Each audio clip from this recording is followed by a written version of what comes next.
Hello, good evening. Welcome to News Night here on Metro Television.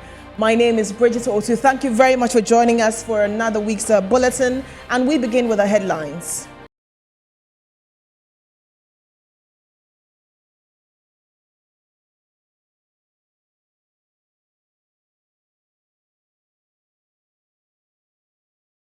AISHA HUANG, the Galamsey Kingpin who was deported in 2019, is back in Ghana and has been rearrested. We'll tell you why. Right, and our top stories tonight. AISHA HUANG, the Galamsey Kingpin who was deported in 2019, is back in Ghana and has been rearrested. In fact, she's been remanded. And Vice President Dr. Mahmoud Bawumia urges judges and magistrates to adapt digitalization to stamp out archaic judicial processes that delay justice delivery. Also, in business, interest rates hit the 30% mark as Treasury securities sold a little above 30% on the domestic primary markets. Now, on the international front, Liz Truss is British Prime Minister. So we have details of these stories and more for the next 60 minutes. Let's begin with our headline story tonight. Now, AISHA HUANG, the Galamsey Kingpin who was deported back in 2019, is in Ghana and has been rearrested and remanded for engaging in illegal mining. She's been slapped with 2 charges, which includes mining without license and engaging in the sale and purchase of minerals without a valid license. Popular Galamsey businesswoman became a household name in Ghana 5 years ago after she was charged together with 3 others for engaging in sales and purchases of minerals without license. AISHA was arrested for the offense but managed to sneak out of the country, averting prosecution. According to the prosecution, AISHA returned to the country this year with changed details on her Chinese passport. AISHA and her 3 accomplices were brought before an Accra Circuit Court last Friday, 2nd September 2022, where they all pleaded not guilty to all the charges leveled against them. According to sources, the court preserved her plea because there was no Chinese interpreter present at the court. AISHA and her accomplices have been remanded into lawful custody and are set to reappear before the court on September 14th, 2022. And we have been joined in the studio by our security expert who's very familiar with us here at Metro Television, Sunny Adib, on the re-arrest and remand. And we understand she was remanded because there was no interpreter in court. Sunny Adib, welcome to our studios. Are you surprised by this move, that she was even in the country and mining when we thought she had eloped justice and we're not going to see her in the country? Completely gobsmacked, me too. Yeah.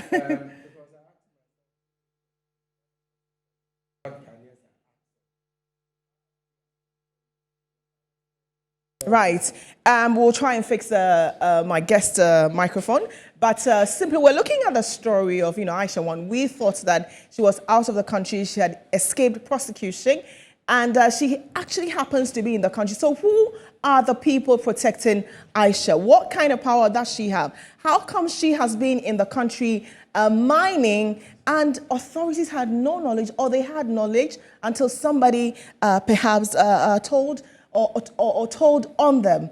It's a very disheartening situation that we find ourselves in. But then some say we should have hope. Should we have hope? Sunny Adib will be telling us more about it. I'm sorry about what happened earlier. But yeah, tell us, do you have any hope in the security that she was in the country, she was mining, and we thought she was in her country? Well, I'm surprised because according to sources, she was able to acquire a Togo visa, was able to get into the country through Togo, and was engaged in the same activities for which she was even in the first place arrested all these years until now. But this is someone whose face is plastered all over. That's the thing, because it was a high-profile case, Bridget. Yes. So if a high-profile individual like AISHA HUANG is able to get into the country and engage in illegal mining, then it makes me wonder, now that we're talking about terrorism, how would we be able to detect these terrorists? Does that mean the security is complicit in this, the state security apparatus? Well, I cannot say they are complicit, but definitely. But what does this say of their posturing? Someone should definitely be sleeping on their job. It is shocking that this same individual whose issue came up and everybody talked about it, not just even at the local level, but even at the international level, is able to come back into the country and continue with her galamsey business. What would you want to see happen? Immediately, she should be like arraigned before court, like she's been remanded. But then they said the reason she was remanded was because there was no Chinese interpreter. It's not that her crimes were grave, egregious, and she needed to be jailed. It's because there was no interpreter. No, I think it should go beyond the absence of an interpreter. She should be remanded, and due process should be followed. And Bridget, this also brings to fore one issue I'm very concerned about. Almost on daily basis, we see the faces of illegal miners splashed on our screens because the media is made to go cover. We see them arrested, put before the cameras. But do we take the trouble to follow up and find out? On this day, you arrested these individuals. These are their names. What happened to the cases? Because the issue with fighting galamsey goes way beyond arrests. We do the arrest, but do we take them to court? Do we follow due process? Are they incarcerated? So that is what is emboldening more and more individuals. And if you ask me whether indeed by what is going on we are committed to fighting galamsey, I would say no. Just yesterday, the DCE for Evelyn Bele came out to accuse the police commander for, so to speak, stealing excavators. So the issue with illegal mining is still dicey, and I must say we have a long way to go.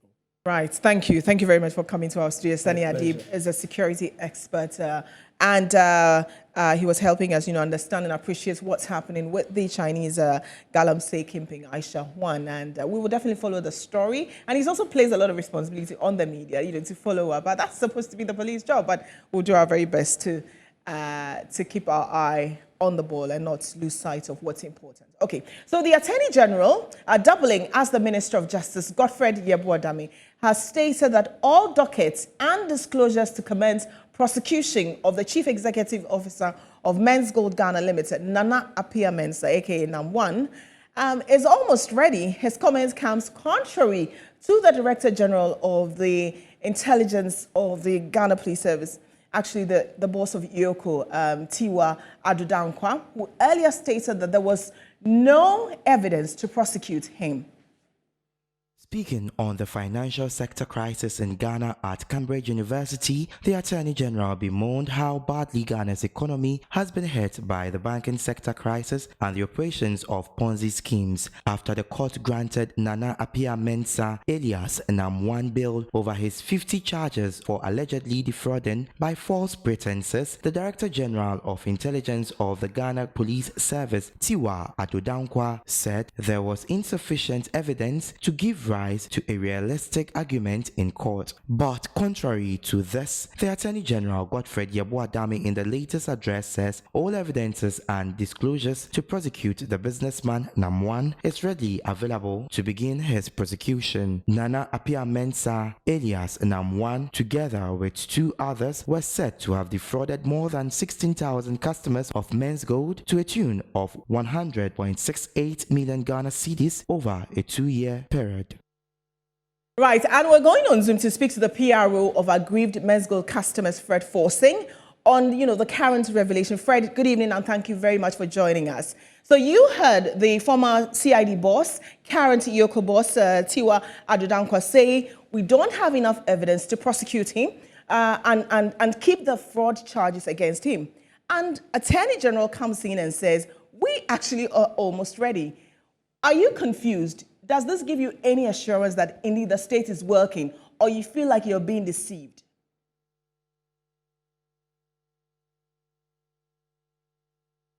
All right, Fred, if you could unmute your microphone so that we can hear you. I just want to understand the contradictory statement coming from the Attorney General and Minister of Justice, and that's of IOCO saying that we can't prosecute him, but the Attorney General says we are almost ready to prosecute him. Does this give you any assurance?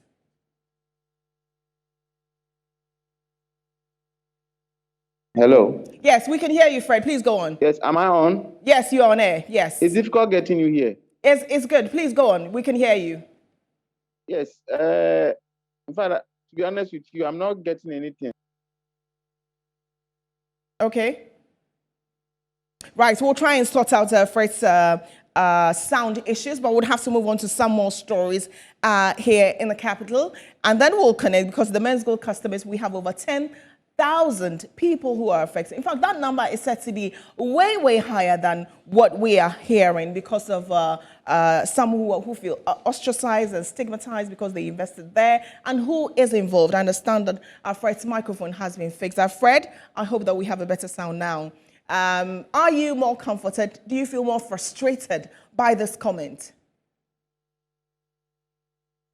First of all, good evening to you and your viewers and listeners across the globe, especially the men's good customers. All right. I think the conversation should rather be how to pay men's good customers, because Bridget, the Iyoko boss made it very clear, abundantly clear, that the predecessor made the case a foolish case before he left. Because when you listen to the audio interview very carefully and you analyze it, she's telling us that somebody has retired with the files and the rest of them. And so we all know that she took over from someone who has retired. So at this point, we were expecting the Attorney General to be very candid with us, especially where we are dealing with lives of people. And I can tell you that from the time that the Yoko boss spoke, 2 more people have lost their lives. So one would have expected that the statement, the first public statement coming from the Attorney General, would be to the effect that there should be a conversation as to how customers can be paid. Okay. Because that is the most critical one. Okay, Fred, I have to come in. Unfortunately, they are not looking at that. You're looking at prosecution. Today is 5th September. You are supposed to picket on the 12th of September. Do you think it's a strategy by the state to kind of douse the kind of fire or heat you want to put on the government? That is one of the issues also that cropped our mind when we heard it this afternoon. And I think it will not succeed because, like I told you, no matter what they will do, this is a national debt that ought to be paid now. That the state, you see, as the Minister for Justice, we were expecting him to advise the government or the president how to seek justice for the customers. And the best way to seek justice for the customers is to pay our locked-up investment.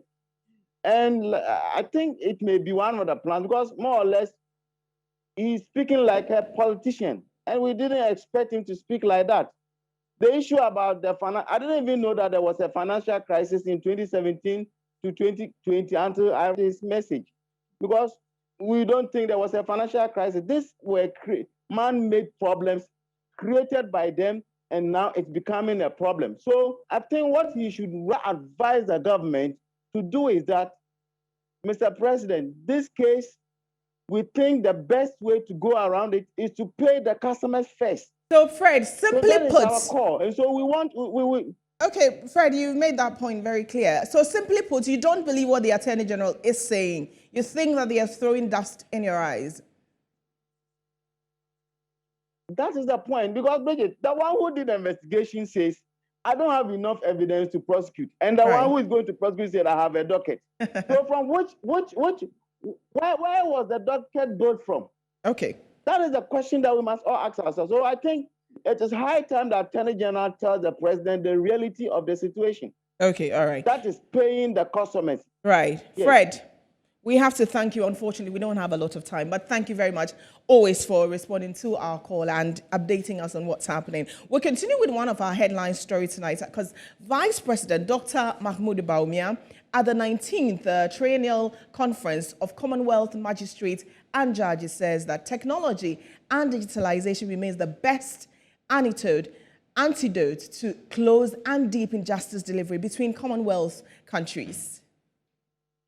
This is the first meeting of the Commonwealth Magistrates and Judges Association since 2019 when COVID-19 struck. The meeting was to allow members deliberate and adopt new measures that borders on interstate justice. Gathering in Accra for the maiden edition in Ghana on the theme Access to Justice in a Modern World, the president of the Commonwealth Magistrate and Judges Association, Justice Charles Bakandarire, lamented on some barriers that deprive member states of justice as a result of archaic laws and called for measures to bridge the gap. The historical experience of the common law has been that in reality, too many barriers have continued to deny citizens access to the courts. These barriers have been systemic, procedural, financial, physical, and cultural. They include the twin problems of delay and backlog, antiquated court facilities, outdated approach to litigation by both judges and lawyers, and insufficiency of funding. Speaking on behalf of the Chief Justice, Justice Enini Yabua, a Justice of the Supreme Court, Justice Jones Victor Maulom Doche indicated the only way to ensure justice to curb rising conflict with the law is assuring citizens the possibility of access to justice. It is extremely important. So, as we have chosen to do, explore ways in which we can increase access to justice to all in the modern world. The role of justice as a preservative gel in society cannot be overemphasized. The idea of society where people with desperate dispositions, with conflicting needs must share space and time cannot be possible if there isn't an impartial system to adjudicate the inevitable tensions that will arise. The assurance that we can have justice, that we will be protected from harm, and we can go about our lawful business is what keeps all of us together. Vice President Dr. Mahmoud Bamia, on his part, called for a paradigm shift as COVID has taught the use of technology and digitalization in administering justice. The advancements in technology mean that we do not have to be physically present somewhere to perform a task there. We can reduce the man-hours required to perform any task, supercharge the efficiency of the institutions, and empower individuals at all levels of society. Justice systems in the Commonwealth and around must, in my estimation, fully embrace the power of digital tools in order to boost access to justice. The three-day conference, among other things, will seek to promote better understanding among judicial officers and from all parts of the Commonwealth of judicial independence issues. So the feeling of angst normally follow the Auditor General's report, and the Coalition for Democratic Accountability and Inclusive Governance, also known as Citizens Coalition, has picketed in Accra in demand of a more proactive Auditor General. The group is calling for the Auditor General to surcharge persons captured in the 2021 report to have embezzled funds from the public purse. I want to simplify this matter. In the 2021 Auditor General's report, we have been told that 17 billion cedis, almost 18. If you add 2020 and 2019, you get about 48 billion cedis. The amount of money we are going to the IMF for is how much? If you convert it, you are talking less than one of these years.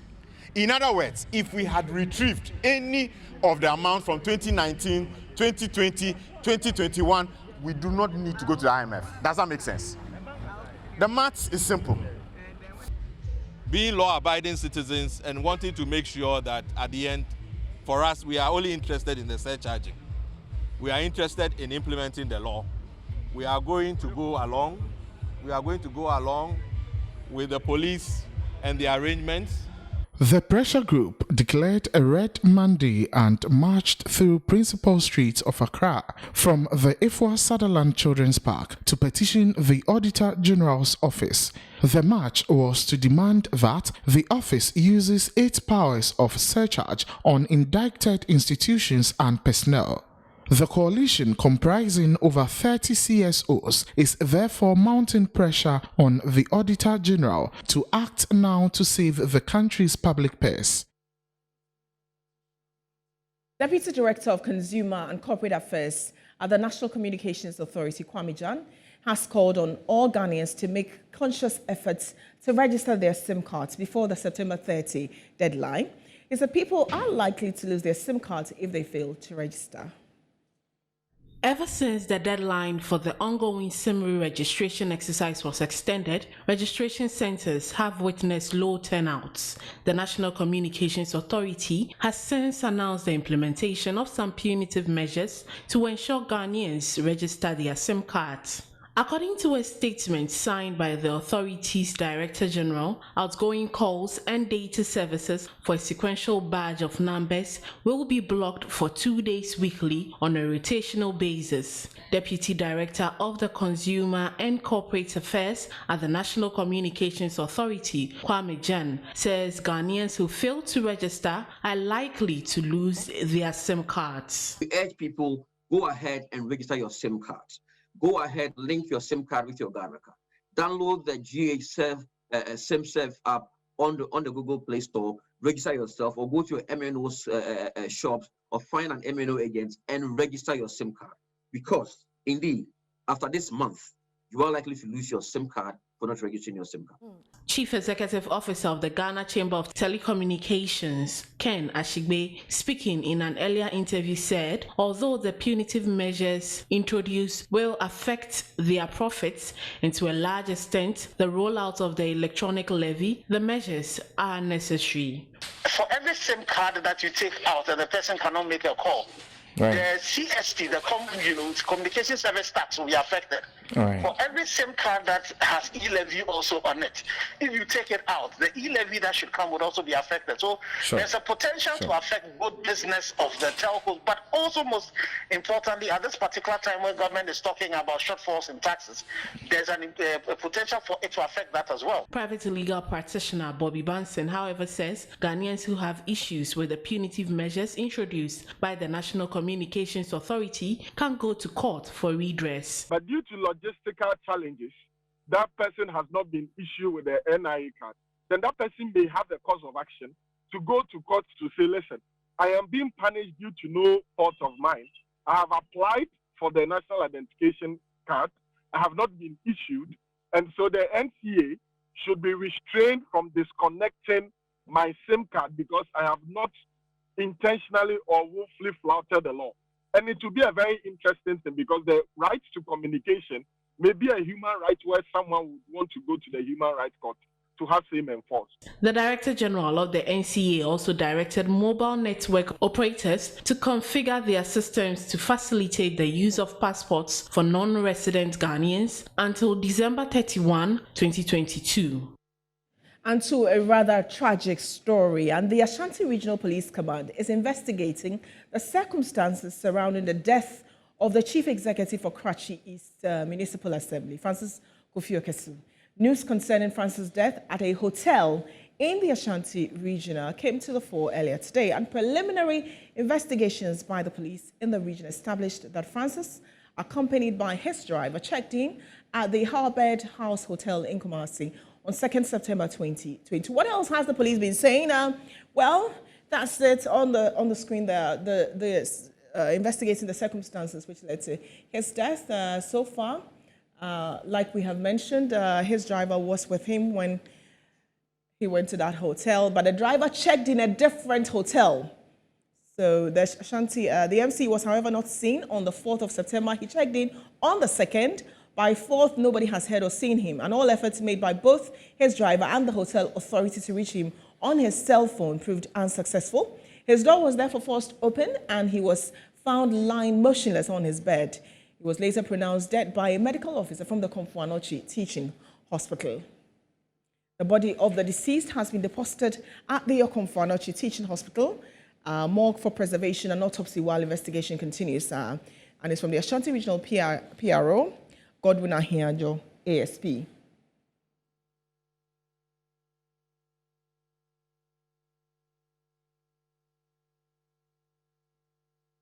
Right, and we're trying to engage our Ashanti regional correspondents on this. It's such a big story. You know, it's not the first time that we're seeing such a thing, but it's happening. An MC found in a hotel dead. They said they found some sperm on his body. What else? Nobody has told us whether he was in the company of another person, whether a man or a woman, beyond his driver. Bassett, good evening. Abdul Bassett is our Central Regional Correspondent. Good evening. Right, so we'll try and reconnect with him to just get us an update on what's happening there and what the police have said beyond the statements that they have issued. What's the hotel state looking like? Bassett, I understand we have you back on the line. Good evening, and thank you very much for joining us. Good evening, Bridget, and good evening to So what more can you tell us beyond the statement issued by the police, and how is the hotel environment looking like? Well, actually, the hotel environment is very quiet and despite the incident. Right. You know, the incident occurred around 4 p.m. yesterday. Right. And the Ashanti Islam minister led the police to take the corpse to the mortuary. Right. Because it happens to be the district chief executive for Classic East. But this morning, when we went there, the management of the hotel were not there, with the exception of the receptionist and a few workers over there. I understand most of them are going to the police station to assist in investigation. The atmosphere doesn't look like something has happened over there because that place is very serene. It's not like a place where a lot of people live around. And you know, the incident is that the district chief executive over the weekend came to Kumasi, even though Shorty says he's not here on official duty. He came on his own. Okay. But it happens that a hotel, he leaves that his driver came to the hotel to lodge over there. He was fined into the hotel and driver left the place to a different place.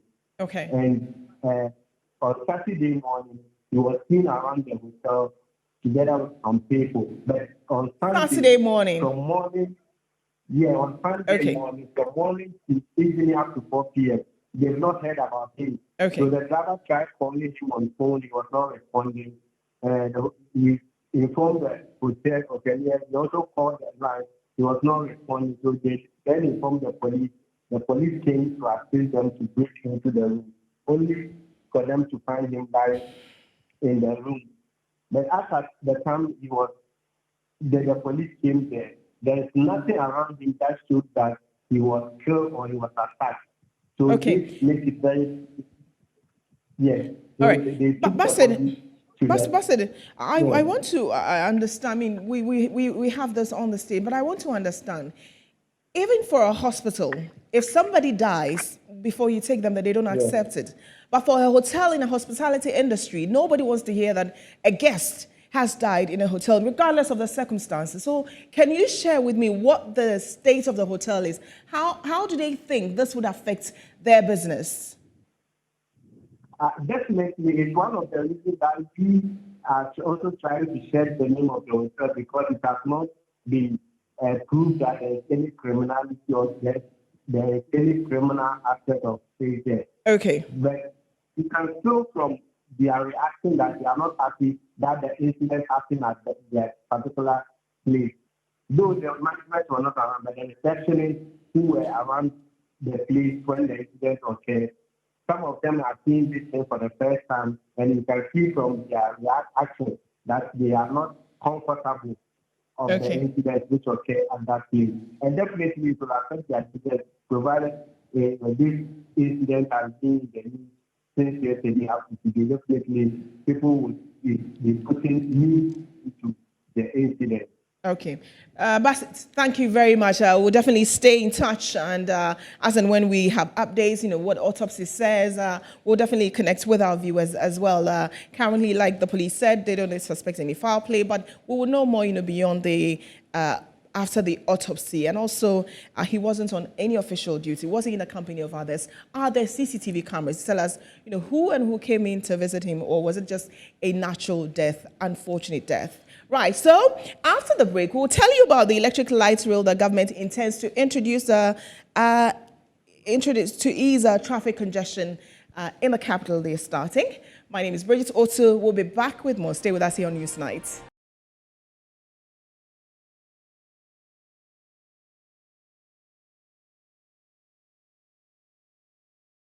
Welcome back to News Night, and we're streaming on Twitter at Metro TV GH. If you're on Facebook, you're not left out. It's at Metro TV Ghana and at News Night. Let's continue with the rest of our stories. And COVID-19 is still hurting Africa. Now, while leaders on the continent are seeking internal solutions, growing food insecurity and climate change are derailing efforts towards sustainable development. To address the challenges, President Akufo-Addo says Ghana will double its financing towards climate adaptation efforts on the continent while calling on the rest of the world to do the same.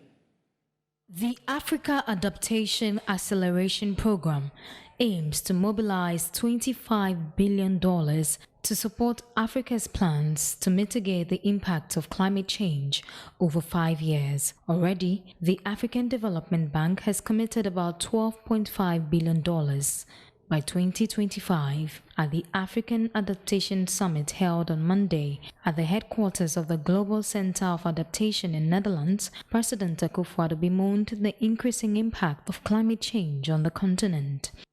COVID-19, which resulted in sub-Saharan's first recession in some 25 years, is still hurting Africa. Some 26 million people fell into extreme poverty, and 30 million jobs were lost due to the repercussions of the pandemic in Africa. My country, Ghana, is attempting to use her own fiscal resources to address these risks. The same is true for other African countries. However, the growing food and fuel crises are limiting severely our fiscal space to respond effectively as the cost of borrowing goes up prohibitively and access to the capital market tightens dramatically. Africa contributes the least to the climate emergency, responsible for less than 4% of global emissions. Yet we are facing increasing and more intense climate-related extreme events. We are indeed at a crossroads.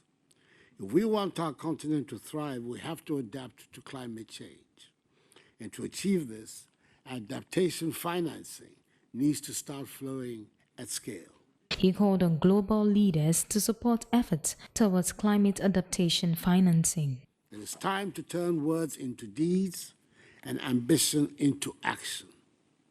With the world in flames and under floodwaters, the eyes of people everywhere will be on the decision makers at COP27. They have to deliver if they are to escape the censure of history. But Africa needs its friends from across the world also to scale up their support for concrete adaptation solutions delivered through the AAAP. As chair of the Climate Vulnerable Forum, Ghana will also push COP27 to deliver on the commitment to doubling adaptation finance alongside other priorities. President Akufo-Addo speaking there. Now, government intends to introduce electronic light rail transportation system, TRAM, as part of efforts to ease traffic congestion in the Ashanti region and some other capital cities of Ghana. The tram system is one of the sophisticated means of transport found mostly in Europe and operates on a rail that travels on tramway tracks on public urban streets. The tram technology is currently being developed by 9th AS of the Czech Republic in collaboration with the Ministry of Railway Development in Ghana. The system, when fully developed, will transform existing urban transport infrastructure in the Ashanti region. The tram transport will operate 3 main lines aimed at decongesting the city of Kumasi and for easy flow of traffic. The CEO of 9th AS of the Czech Republic, Dr. Karl Lai, said there's a need for a massive transfer of know-how to indigents who will manage the tram system when built. We were given Kumasi to do the feasibility study. So we worked closely with the ANUST to be able to develop the concept of the feasibility study, which we've done. And that's what we're showing. We're having about 4 lines. And so that will shorten the congestions and things in Kumasi. And we also divided it into 3 phases. The inner one then the outer one. He stressed Knights AS of the Czech Republic has facilitated the signing of an MOU between the KNUST and Czech Technical University to train in the Czech Republic people who will impart the knowledge gained to Ghanaian students in the engineering and transportation faculties of the KNUST on how to operate and maintain the tram system. The good news about the project is that we are offering about 50 megawatts power attached to the project, because you don't want to have a system when you are going, then your tram will be stopped because there is light off, you see. So we'll dedicate, but part of the energy that we'll sell to ECG, we'll be buying from them so that you use it to run the system smoothly, so that you don't want a system when you are running so that it won't affect our tram system now. Dr. Carl Lai recounted the company in 2019 signed an export contract agreement with the Ministry of Roads and Highways for the finance, design, fabrication, supply and installation of 50 composite modular steel bridges in all 16 regions of the country. According to him, the bridge projects are at the various stages of completion, and the project is on schedule to be completed by May 2023.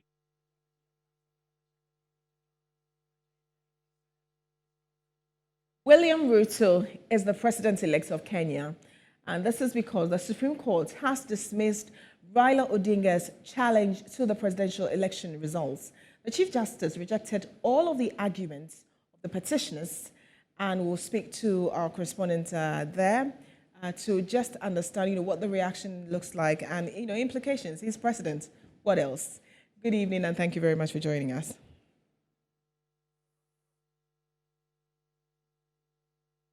Right, so first let's see the report and I will come back and do the interview. Opposition leader Raila Odinga, making his 5th presidential bid, said Deputy President William Ruto's narrow win was the product of massive fraud. 4 out of 7 election commissioners disowned the result announced by the commission chair, saying the tallying had been opaque. Odinga, who was backed by the term-limited Kenyatta in this election, has alleged that a team working for Ruto hacked into the commission system and replaced genuine pictures of polling station result forms with fake ones, increasing Ruto's share. Odinga and the 4 dissident commissioners also accused the commission's chairman, Wafula Chebukati, of violating electoral law by unilaterally carrying out the vote tally and declaring the result. The official numbers showed Ruto receiving 50.49%, enough to avoid a second runoff.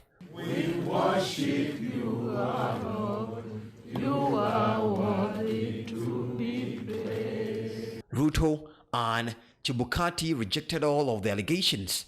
Ruto's legal team dismissed Odinga's claims as a shock and strategy that lacks concrete evidence. At the hearing on Monday, September 5, 2022, the Supreme Court unanimously upheld the outcome of last month's presidential election. The presidential election petition number E005 of 2022, as consolidated with the presidential election petition numbers E001, 2, 3, 4, 7, and 8 of 2022, are hereby dismissed. As a consequence, we declare the election of the first respondent as president-elect to be varied under Article 143 of the Constitution. In a strongly worded judgment, the court rejected the evidence and arguments by the petitioners, which it described at one point as hot air, red herrings, and forgeries. There are men and women who lost lives in this election when they shouldn't. There was blackmail, threats, intimidation, and all manner of attempts to subvert the will of the people. The IEBC stood firm. The judiciary has vindicated the IEBC.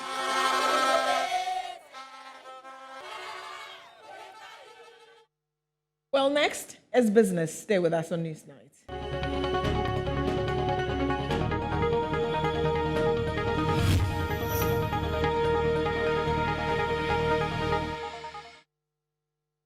Hello, welcome to the business segment of the news. My name is Kenneth Jesse, and in business tonight, interest rates hit the 30% mark as Treasury securities sold a little above 30% on the domestic primary market as investors focused on the short-term securities in the primary market for repricing benefits.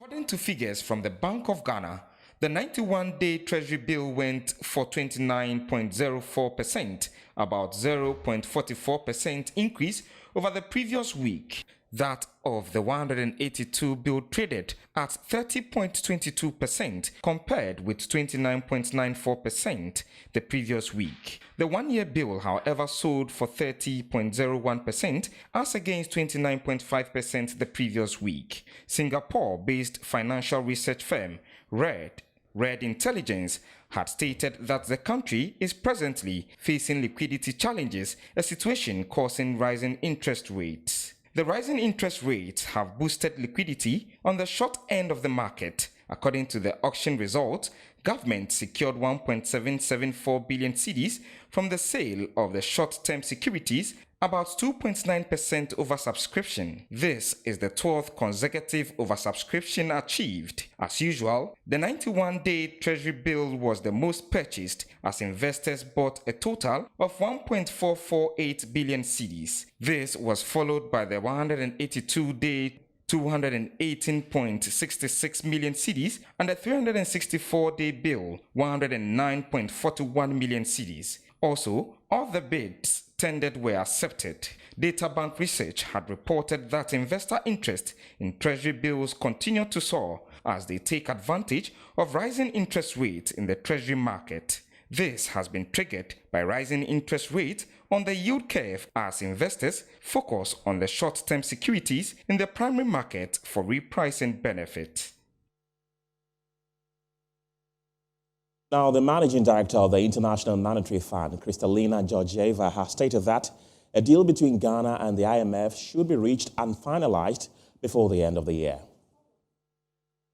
With President Akufo-Addo on Monday, 5th September 2022, on the sidelines of the Africa Adaptation Summit in the Netherlands, the IMF boss told President Akufo-Addo that the IMF understands the urgency and will move as quickly as possible. Describing Ghana as a superb country, she reiterated the determination of the fund to work with government and the Ministry of Finance and ensure that an agreement is in place before the end of the year. On his part, President Akufo-Addo indicated to the IMF boss that a lot of work has been done by Cabinet and the Ministry of Finance, and the document to be presented by the Ghana side is ready for the scrutiny of the IMF. Meanwhile, Kristalina Georgieva has emphasized that Ghana's current economic challenges are not locally generated but from external shocks. Ghana is before the International Monetary Fund for $3 billion to help the country navigate through the hostile economic crisis it finds itself in as a result of the adverse effects of the deadly coronavirus pandemic and the ongoing conflict between Ukraine and Russia. And that's it for business. My name is Kenneth. Jesse, return from the break with the latest in sports. Stay tuned.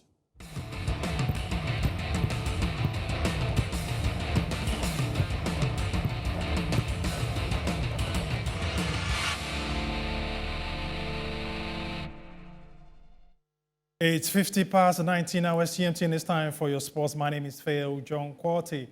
The Black Galaxies of Ghana has qualified for the Next Chance Championship to be played in Algeria 2023 after beating Nigeria 5-4 on penalties. The Sudanese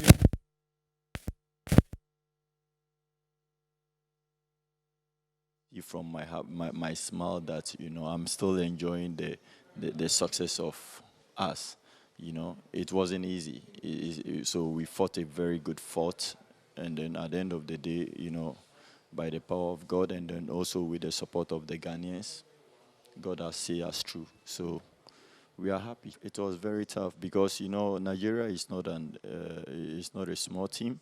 They are a big team, and, you know, they have the same quality as we have also, you know. So it was tough. It was really tough, especially, you know, when we went back there. You know, it's their home ground, you know, and so they will do everything possible to make sure that at the end of the day they seal qualification. The same way as we also going to do everything possible to make sure that at the end of the day we also seal qualification. And exactly what we did we fought well we fought well together as a team, and then we came out being victorious. So thanks be to God. Yeah.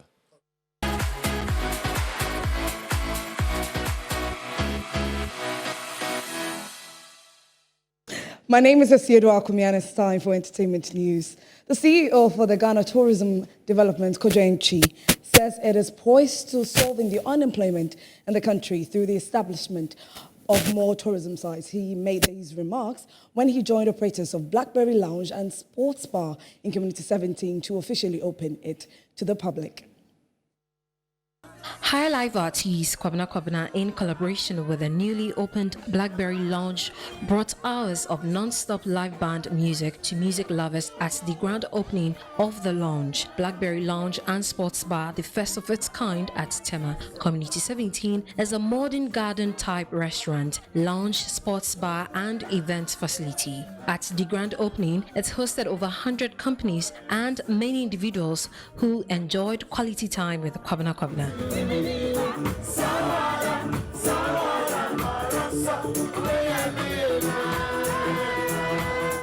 CEO Ghana Tourism Authority Development describes such move by operators as solving the unemployment in the country. The more enterprises we have in the tourism sector, introducing such initiatives, the more we are on queue or online to solve the joblessness problem of this country, because of the statistics from WTTC and the UNWTO. So that's why we are here, to see this marvelous edifice backed by music. This is what tourism is about, and that's why we're excited to be here tonight. It is designed for young adults and adults who are typically corporate executives, employees of companies and business owners to relax, enjoy good music and food, as well as a variety of cocktails, alcoholic and non-alcoholic beverages. And Awusa is the manager for BLACKBERRY and Sports Bar. Would be expecting them to come here. This place is the best place to come and relax after work. So I would recommend this place. I would recommend this to business owners, entrepreneurs, and everyone else, to come and just relax after work and have best or wonderful time here. Nana Kumia is the managing director for State Transport Company. Very often when these kind of facilities are put up, sometimes it doesn't last too long, maybe a year, then it fizzles out. A lot of it has to do with the quality of the service. And if they are able to maintain very high standards in terms of the service, I'm sure this place will last for a long time. And it's a good addition to our tourism profile. For entertainment news, my name is Asiedo Akumia. Bridget? Thank you very much, Asiedo. International news is next.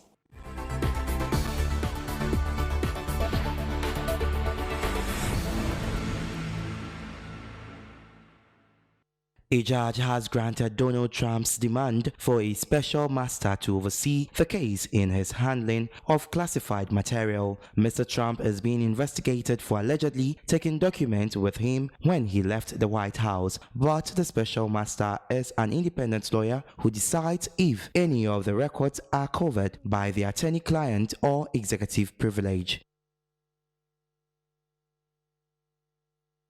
Right, and that's it for News Night. My name is Bridget Otu. Next, we have Bottom Line. Kwesi Osu is already in the studio. And at 9 p.m., I will be back with the boss of ASEPA, Mensa Thompson. So join us. Do stay with Metro Television from now till 11:30.